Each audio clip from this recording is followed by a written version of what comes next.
আসসালামু আলাইকুম। আজকের পর্বে আমরা অনুশীলনী ৯.১ এর ৬ নং এর ক, খ, গ এই ৩ টি প্রশ্নের সমাধান করব।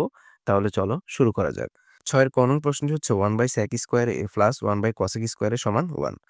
এই প্রশ্নগুলো সমাধান করার ক্ষেত্রে আমরা ১ম এ একটা জিনিস খেয়াল রাখবো। সেটা হচ্ছে আমরা এই অনুপাতগুলোকে সবসময় সাইন এবং কসের মধ্যে নিয়ে আসার চেষ্টা করব। অথবা আমরা সমজাতীয় করার চেষ্টা করব। তো এখানে আমরা এখানে লিখে নিছি লেফট হ্যান্ড সাইড অংশটা লিখে নিছি। এবার এখান থেকে আমরা লিখতে পারি কি? উপরে 1 এই sec স্কয়ার এটার জন্য আমরা জানি আ আ sec আমরা জানি sec থিটা মানে হচ্ছে 1/cos থিটা।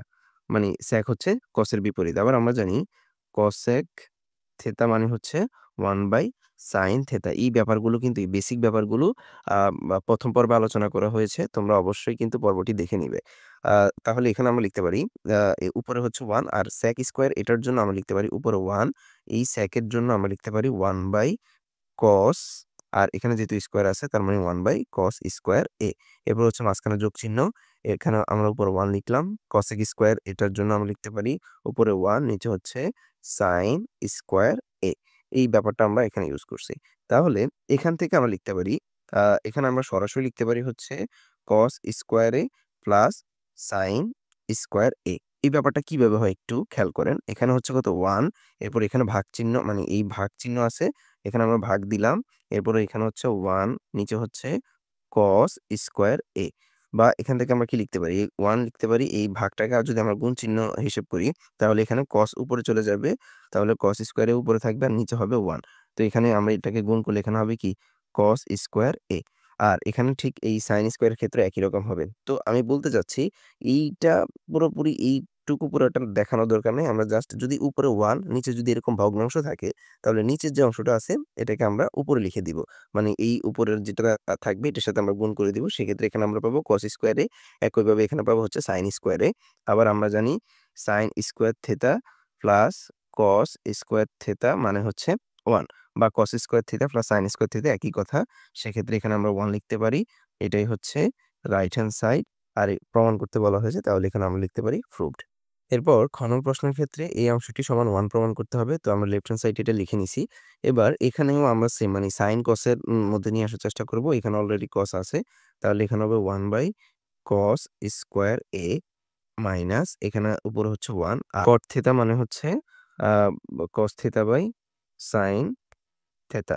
তাহলে এখানে আমরা এই cos স্কয়ার এটার জায়গায় এখানে লিখতে পারি হচ্ছে cos স্কয়ার থিটা মানে এখানে a যেহেতু আছে তার মানে cos স্কয়ার a নিচে হবে sin স্কয়ার a বা এখানে আমরা লিখতে পারি উপরে 1 নিচে হচ্ছে cos স্কয়ার a এখানে হচ্ছে মাইনাস একটু আগে যেটা বলছিলাম যদি উপরে বা 1 আর নিচে ভগ্নাংশ থাকে সেক্ষেত্রে আমরা নিচের অংশটাকে উপরে লিখে ফেলবো।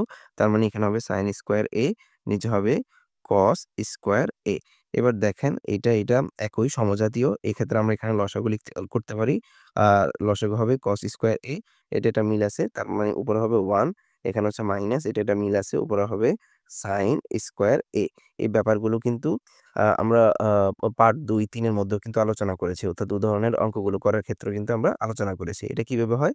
এটা লসাগু করার পরে আমরা হর দিয়ে ভাগ করে লব দিয়ে গুণ করব। তো cos স্কয়ারকে cos স্কয়ার দ্বারা ভাগ করলে 1 হবে। 1 কে 1 দ্বারা গুণ করলে 1 ই হবে। একইভাবে এখানে সেম কাজটা হইছে। বা আমরা যদি শর্টকাটে যদি মনে রাখতে চাই সেক্ষেত্রে এখানে cos স্কয়ার আছে, এখানে cos স্কয়ার আছে। নিচের অংশটা যদি মিল থাকে সেক্ষেত্রে উপরে যা আছে তাই বসায় দিব। এখানে ওই যে cos স্কয়ার মিল আছে, উপরে যা আছে তাই বসায় দিলাম। আবার আমরা জানি আ sin square theta plus cos square theta সমান হচ্ছে 1। এখান থেকে যদি আমি এই sin এর মানটা বের করতে চাই বা এখান থেকে যদি আমরা cos স্কয়ার এর মান বের করতে চাই তাহলে এখানে আমরা লিখব cos স্কয়ার থিটা সমান 1 মাইনাস sin স্কয়ার থিটা। বা এখানে যদি আমরা sin স্কয়ার এর মান বের করতে চাই তাহলে এখানে আমরা লিখতে পারি sin স্কয়ার থিটা সমান হচ্ছে 1 মাইনাস cos স্কয়ার থিটা। আমাদের যখন যেটা প্রয়োজন হবে আমরা সেটাই ব্যবহার করব। যেমন এখানে আমরা চাইলে এই নিচের এই অংশটার জায়গায় আমরা এটা ব্যবহার করতে পারি অথবা উপরের এই অংশটার জায়গায় আমরা কিন্তু cos স্কয়ার থিটা ব্যবহার করতে পারি। অর্থাৎ ব্যাপারটা হচ্ছে এরকম এই অংশটুকুর জন্য এই যে 1 মাইনাস sin স্কয়ার থিটা এটার জন্য আমরা এখানে লিখতে পারি হচ্ছে cos স্কয়ার a যেহেতু অলরেডি cos স্কয়ার a আছেই। এখানে আমরা যদি কাটাকাটি করি সেক্ষেত্রে এখানে আমরা 1 পাবো। এটাই প্রমাণ করতে বলা হয়েছে। তাহলে এটা প্রমাণিত।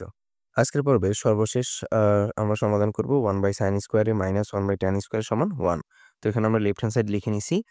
এখানেও আমাদের ওই যে একই কাজ আমরা sin অথবা cos এ নিয়ে আসবো।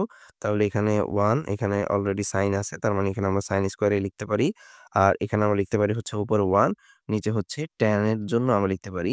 আমরা জানি tan থিটা মানে হচ্ছে sin theta by cos theta. এখন তোমরা বলতে পারো যে tan থিটা তো 1/cot থিটাও হয়। এটা কেন আমি লিখতেছি না? আমি একই জাতীয় তৈরি করার জন্য এই ব্যাপারটা লিখতেছি অথবা বলছিলাম যে sin অথবা cos এ নিয়ে আসবো সবগুলোকে। এটা যদি আমরা করতে পারি সেক্ষেত্রে আমাদের অঙ্কের সমাধান করতে সুবিধা হবে। বা আমাদের অঙ্কের যখন যেই ব্যাপারটা প্রয়োজন হবে আমরা সেই ব্যাপারটা এখানে ইউজ করব।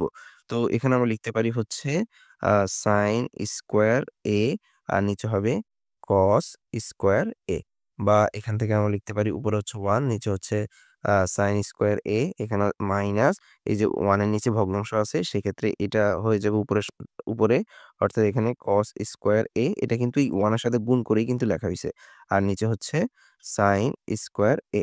এবার দেখেন এই ২ টা সমজাতীয়। তাহলে এখানে আমরা লসাগু পাই হচ্ছে sin স্কয়ার a এখানে মিল আছে তাইলে এখানে হবে 1 এখানে হচ্ছে মাইনাস এখানে মিল আছে উপরে হবে cos স্কয়ার a।